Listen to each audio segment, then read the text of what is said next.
পড়তে বসলে কিছুতেই পড়াশোনায় মন বসে না, বারবার মন মোবাইলের দিকে চলে যায়।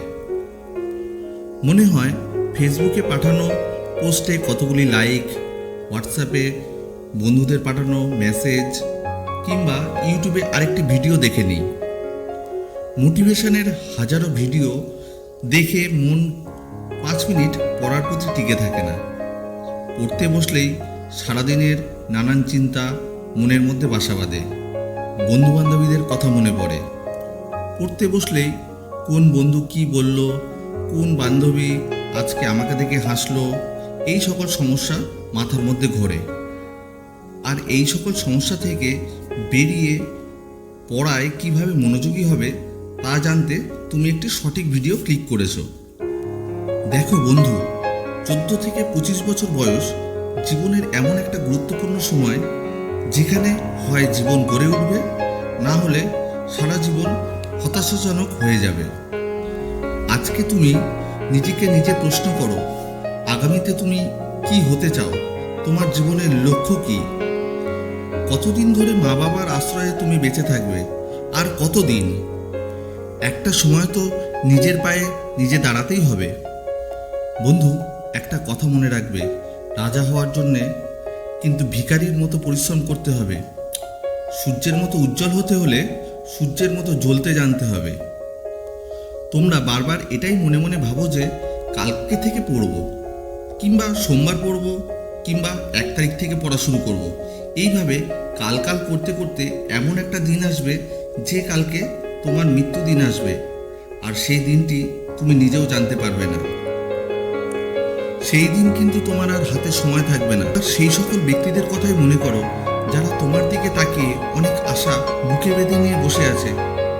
আমি তাদের কথাই বলতে চাইছি, যারা তোমার মা বাবা, যারা তোমার জন্য মরতে পর্যন্ত রাজি আছে, আর তুমি তাদের জন্য বিন্দুমাত্র পড়তে বসতে পারবে না। আজ সময় থাকতে বুঝে নাও তোমাকে জীবনে কি করতে হবে, না হলে জীবনই ঠিক করবে তোমার অবস্থা আগামীতে কি হবে। মোবাইল থেকে সেই সমস্ত জিনিস ডিলিট করো যেগুলোর সঙ্গে তোমার লক্ষ্যের বা তোমার স্বপ্নের কোনো সম্পর্ক নেই। তোমার লক্ষ্য তুমি নিজেই স্থির করো। মনে রাখবে, লক্ষ্য যেটা স্থির, শূন্য সেটা ভয়। তুমি হয়তো মস্তিষ্কের দিকে দুর্বল, তোমার পড়াশোনা সেইভাবে মনে থাকে না, তুমি অন্যদের তুলনায় ততটা বুদ্ধিমানও নয়। কোনো সমস্যা নয়, তুমি পড়াশোনায় বেশি করে সময় দাও, তুমি চেষ্টা করে যাও, কারণ যারা চেষ্টা করতে পারে তারা হারতে জানে না। মনে রাখবে, লোহা ঘষলেই তা চকচকে হয়। বীর সন্ন্যাসী যুবনায়ক বিবেকানন্দের কথায় দুর্বলতা হলো পাপ, আর মানব জীবনে তুমি পাপ কাজে ব্রতী হতে পারো না। নিজের প্রতি নিজে বিশ্বাস রাখো, আর তুমি কোনো কাজ শুরু করার আগে পারবে জেনেই শুরু করো, তাহলে তোমাকে কেউ হারাতে পারবে না। বিবেকানন্দ বলেছিলেন, ওঠো, জাগো, লক্ষ্যে পৌঁছানো না পর্যন্ত থেমো না। আর মিসাইল ম্যান আব্দুল কালামের ভাষায়, স্বপ্ন সেটা নয় যা তুমি ঘুমিয়ে দেখো, স্বপ্ন হলো সেটাই যা তোমাকে ঘুমাতে দেবে না।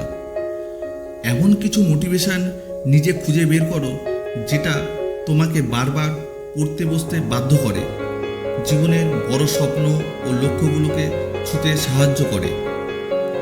একবার নিজের কথা ভেবেই, অথবা তোমার মা বাবা কিংবা আশেপাশের পরিস্থিতির কথা ভেবেই শুরু করো পড়তে বসা। আর শুরু করলেই তুমি অবশ্যই পারবে। জীবনে অনেক বড় হও, এগিয়ে যাও, নিজের স্বপ্ন নিজেই পূরণ করো।